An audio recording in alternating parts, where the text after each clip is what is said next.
everybody. Crypto Caesar Capital. Hope you're well. It's the 3rd of February. It's about 10:30 in the morning in London.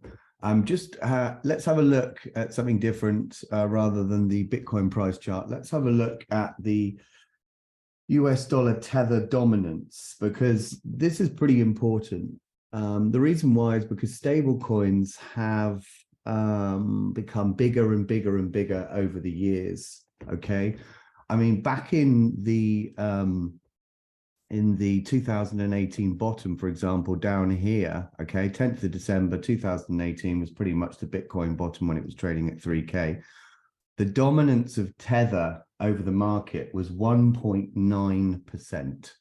Okay, now at its peak, it was almost 10%. Okay, that's a massive, massive increase.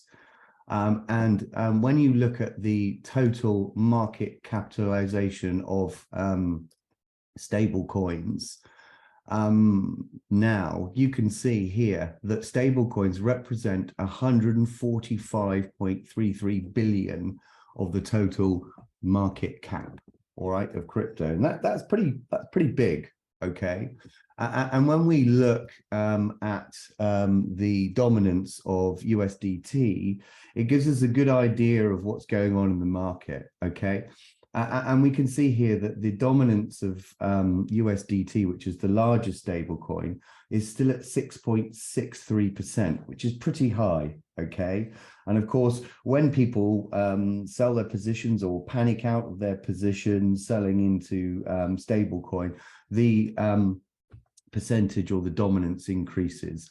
And we can see here that essentially at the moment we're at 6.63%. And we can see that essentially we have a double top formation here. Okay. And it's broken down now. It's broken down out of this trend toward the upside.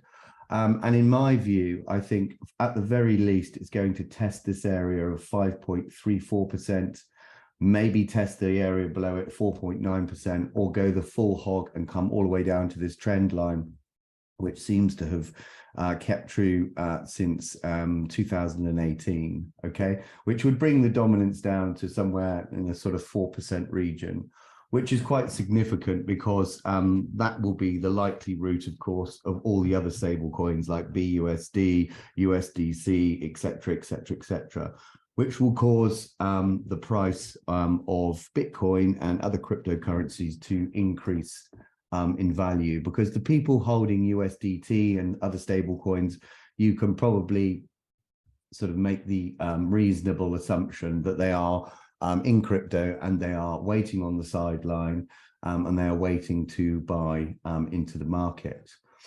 So what we can see from this chart, in my view, is that a lot of people were caught off guard because the dominance of Tether was almost 10%.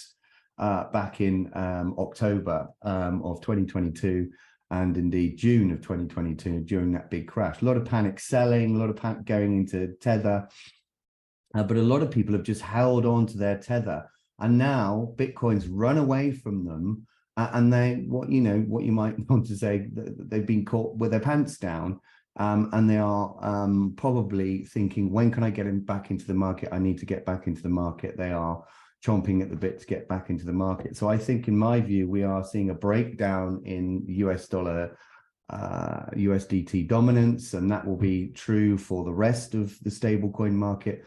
And the likelihood is we are going to test these lower regions, which in my view will cause the price of Bitcoin and other cryptocurrencies to increase. I mean, for example, if we were to invert this chart, this actually looks like a perfect bottom, doesn't it? You know, this is a chart that you would long. I mean, look, you've got a double bottom pattern. You've got a break above this area here. I mean, it's just, you know, this is the type of chart you might be looking to long at the moment. And that's, you know, it's always good to invert things and have a look what they look like essentially upside down. So in my view, I think we've got a double top here. I think there's a breakdown happening. I think a lot of people are sidelined at the moment, and this dominance will continue to decrease down into the sort of 4% range by, I would say, probably sort of April time, and then maybe there might be an increase in dominance as Bitcoin falls away. So for example, if Bitcoin goes to 30, 40, 50K in the next couple of months, this is going to come down. And then when it has a nice, decent pullback back to say 25K, 28K, there's going to be an increase in the dominance. But this is something certainly that we should all be looking at, because it's, you know, stable coins represent, you know, quite a massive percentage now of the market cap of crypto. All right, I hope that was helpful. If you're interested in joining the group, please send me a DM on Twitter. It's probably easier. You can email me if you want through the website. Check out our website. We have one of the best groups, Discord groups in crypto. It's one of the most affordable groups as well. It's only $1 a day, $365 for a year. It's literally, you know, less than a cup of coffee every day. So there we are. Okay, take care. Speak soon. Bye-bye.